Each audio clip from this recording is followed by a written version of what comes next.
1 Samuel chapter 2. Elkanah worshipped the Lord there at Shiloh, and Hannah prayed, You make me strong and happy, Lord. You rescued me. Now I can be glad and laugh at my enemies.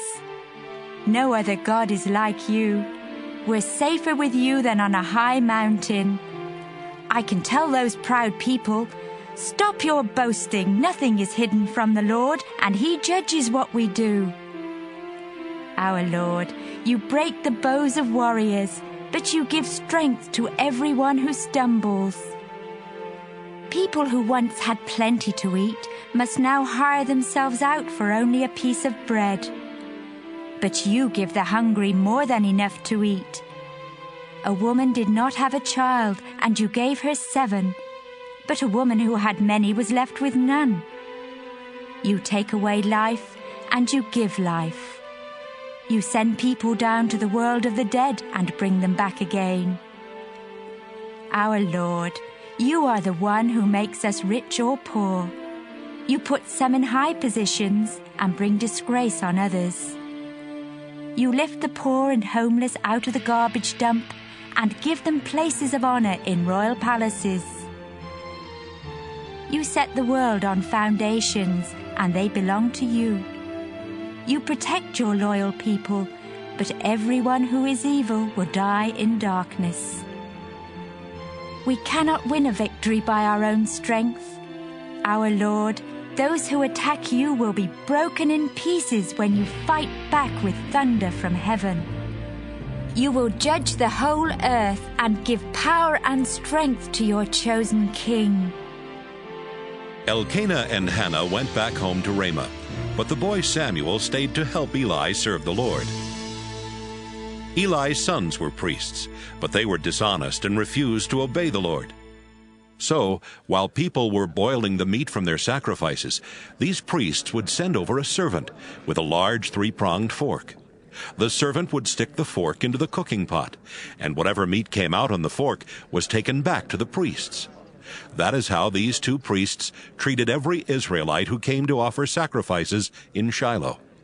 Sometimes, when people were offering sacrifices, the servant would come over, even before the fat had been cut off and sacrificed to the Lord. Then the servant would tell them, The priest doesn't want his meat boiled. Give him some raw meat that he can roast. Usually the people answered, Take what you want, but first let us sacrifice the fat to the Lord. No, the servant would reply. If you don't give it to me now, I'll take it by force. Eli's sons did not show any respect for the sacrifices that the people offered. This was a terrible sin, and it made the Lord very angry. The boy Samuel served the Lord, and wore a special linen garment, and the clothes his mother made for him. She would bring new clothes every year, when she and her husband came to offer sacrifices at Shiloh. Eli would always bless Elkanah and his wife and say, Samuel was born in answer to your prayers. Now you have given him to the Lord.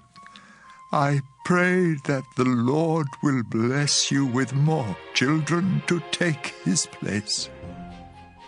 After Eli had blessed them, Elkanah and Hannah would return home. The Lord was kind to Hannah, and she had 3 more sons and 2 daughters. But Samuel grew up at the Lord's house in Shiloh. Eli was now very old, and he heard what his sons were doing to the people of Israel. Why are you doing these awful things? He asked them.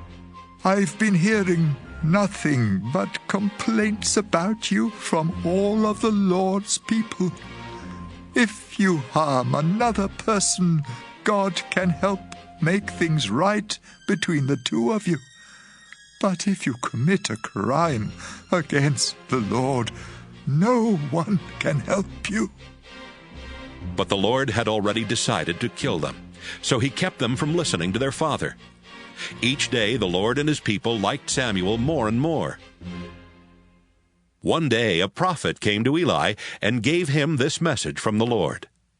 When your ancestors were slaves of the king of Egypt, I came and showed them who I am. Out of all the tribes of Israel, I chose your family to be my priests.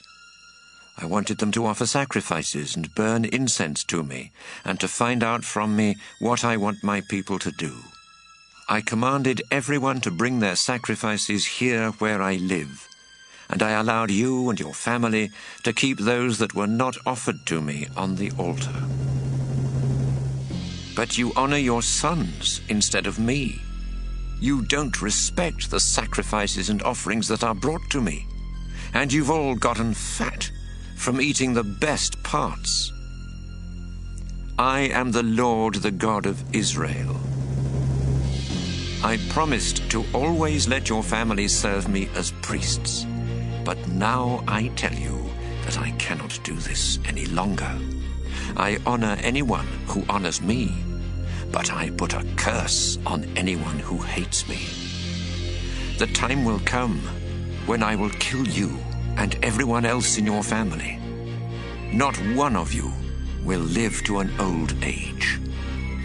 Your family will have a lot of trouble. I will be kind to Israel, but everyone in your family will die young. If I let anyone from your family be a priest, his life will be full of sadness and sorrow. But most of the men in your family will die a violent death. To prove to you that I will do these things, your 2 sons, Hophni and Phinehas, will die on the same day. I have chosen someone else to be my priest, someone who will be faithful and obey me. I will always let his family serve as priests and help my chosen king. But if anyone is left from your family, he will come to my priest and beg for money or a little bread. He may even say to my priest, "Please let me be a priest, so I will at least have something to eat."